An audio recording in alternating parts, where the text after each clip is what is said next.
Hot pieces of the sandals, air dripping slow. Golden swirls in the pan, watch it rise just so.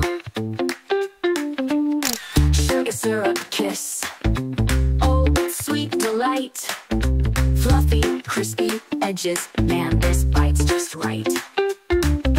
Drizzle it thick, make it slow, make it smooth. Wrapped you like silk, yeah it's got the move.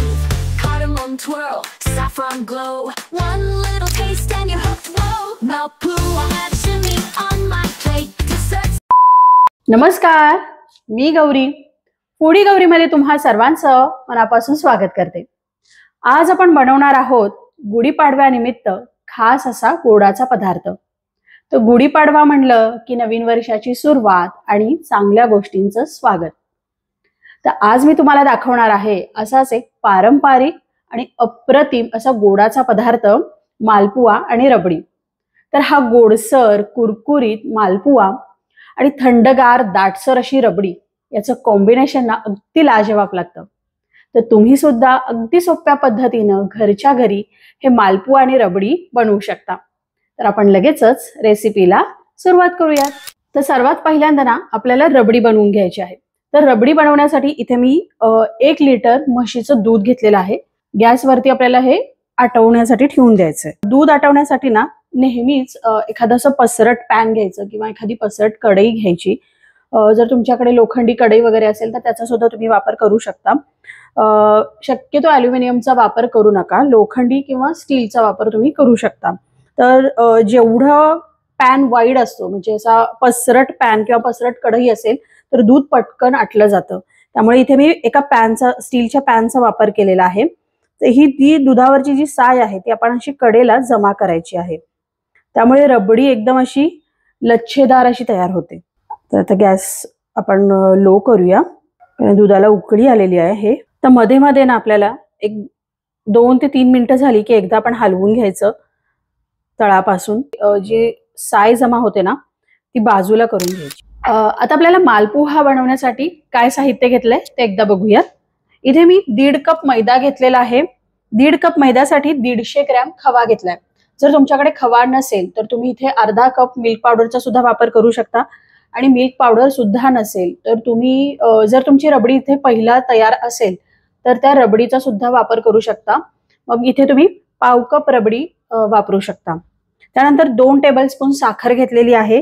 1.5 cup मैद्यासाठी 1.5 cup दूध घेतलंय. दुधाचं प्रमाण कमी जास्त होऊ शकतं. तर इथे मी 1.5 कप साठी 1.5 कपच दूध घेतलेलं आहे.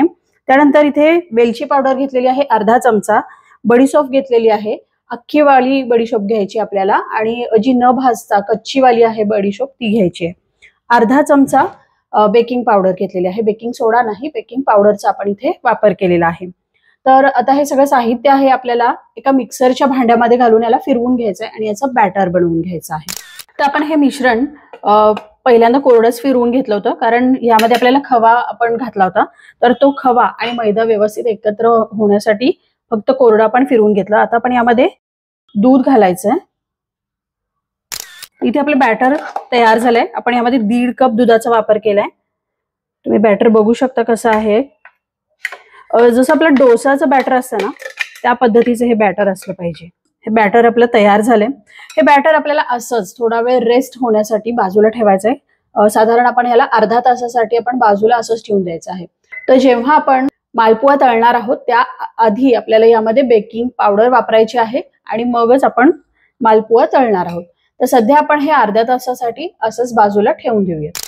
तर आता तुम्ही बघू शकता दूध इथे आपलं बऱ्यापैकी म्हणजे अर्ध आटलेलं आहे आणि जेवढी साय जमा होतीये तेवढी मी अशी पॅनच्या कडेला जमा केलेली आहे आणि मध्ये मध्ये आपल्याला एकदा हलवून घ्यायचंय. तर आता यामध्ये आपल्याला थोडं केसर घालायचंय म्हणजे रबडीला खूप मस्त असा एक छान असा स्वाद येईल. आता हे दूध आपल्याला असंच अजून आटवून घ्यायचं आहे. सध्या हे अर्ध झाले, अजून आपल्याला याला अर्ध करायचं म्हणजे पाव लिटर इतकं आपल्याला ही रबडी तयार करून घ्यायची आहे. आता इकडे आपण बॅटर तयार केलेलं आहे मालपुआचं. आता मालपुआ आपल्याला शुगर सिरपमध्ये किंवा साखरेच्या पाकामध्ये आपल्याला भिजवून ठेवायचा असतो. तर त्यासाठी साखरेचा पाक आपल्याला करायचा आहे. तर तो आपण करून घेऊ. तर आपण मालपुआसाठी शुगर सिरप बनवणार आहोत. त्यासाठी इथे मी 1.5 कप मैदा घेतला होता, तर आपण 1.5 कप साखर घेतलेली आहे. आणि आता आपल्याला साखरच्या अर्ध म्हणजे पाऊण कप एवढं पाणी घालायचं आहे. तर साखर आपल्याला पूर्णतः आता वितळवून घ्यायची आहे यामध्ये. आणि त्यानंतर आपल्याला याला गॅसची फ्लेम लो करायची आणि एक तारी, साधारण 1 तारीपेक्षा थोडासा कमी आपल्याला पाक बनवून घ्यायचा आहे. थोडंसं यातला पाक काढून घ्यायचा आहे, थोडासा थंड करून घ्यायचा. आणि तुम्ही इथं बघू शकता अशी ही तार येते आणि तुटते. तर हा अशा पद्धतीने आपला हा 1 तार पेक्षा थोडासा आपण कमी केलाय, कारण आता त्याची साखर तयार होते. तर हा असा पाक तयार झालाय. तर गॅस बंद करूयात आणि त्यामध्ये अर्धा चमचा वेलची पावडर घालायची. गॅस बंद केलेला आहे. आता आपण मालपुआ तळायला घेऊया. तर इथे आपलं हे बॅटर आहे मालपुआचं, तर आपण याला तळून घ्यायचं आहे. त्यापूर्वी आपल्याला यामध्ये ही अर्धा चमचा बेकिंग पावडर घालायची आहे आणि याला छान मिक्स करून घ्यायचं. तर इथे आपण गॅसवरती एक पसरट पॅन घ्यायचा आहे. शक्यतो आपल्याला हे जे मालपुआ आहेत ते आपल्याला पसरट अशा पॅनमध्ये किंवा पसरट पॅनमध्येच आपल्याला याला तळून घ्यायचं आहे.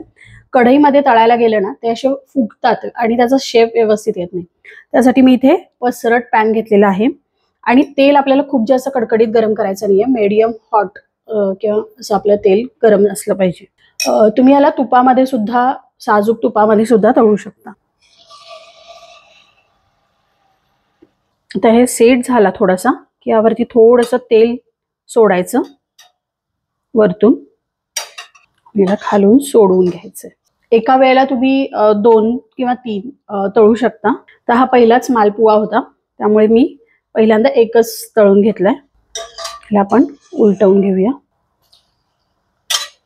गॅसची फ्लेम मी लो टू मीडियम वरच ठेवलेली आहे, अजिबात मोठा गॅस केलेला नाहीये. तर हा मालपुआ आपला तळून झालाय. ह्याला काढून घेऊया. तर एखाद्या चाळणीमध्ये आपण असा काढून घेऊया. इथे एक तर आपल्याला पाक तरी गरम हवाय किंवा मालपुआ तरी गरम आपल्याला हवाय. तर आता हे मालपुए आपले गरमच आहेत, तर ते आपण पाकामध्ये टाकूया आणि याला 2 मिनिटं फक्त आपण पाकामध्ये बुडवून ठेवायचे.